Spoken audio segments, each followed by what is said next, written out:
তো বন্ধুগণ, কালকে দেখো আমার মেয়ের জন্য একটা ডিশ বানানো হচ্ছে। এবার কি ডিশ বানানো হচ্ছে আমি তো কিছু বুঝতে পারছি না। দেখলাম শর্মিলা দেখছি চিড়ে নিয়েছে, দুধ নিয়েছে, আমুল দুধ নিয়েছে, বিভিন্ন রকম ইনগ্রিডিয়েন্টস নিয়েছে।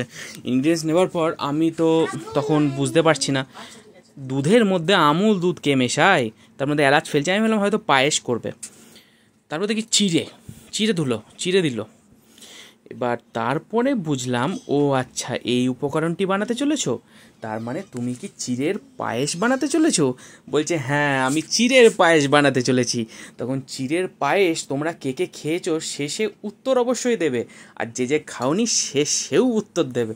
কারণ এটি একটি অত্যন্ত মানে কি বলে ওটাকে, মানে আনকমন একটা ডিশ।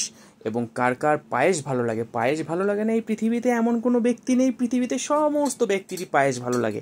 পায়েস যার ভালো লাগে না সে কি বলবো, তাকে তার টেস্টের একটু প্রবলেম আছে।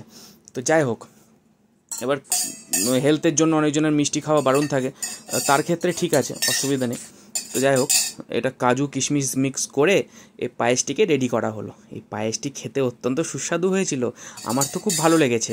তোমরা আর কে কে বাড়িতে পায়েস করেছো আর চিড়ের পায়েস কে কে খেয়েছো অবশ্যই কমেন্ট বক্সে কমেন্ট করে জানাবে। ধন্যবাদ সবাইকে।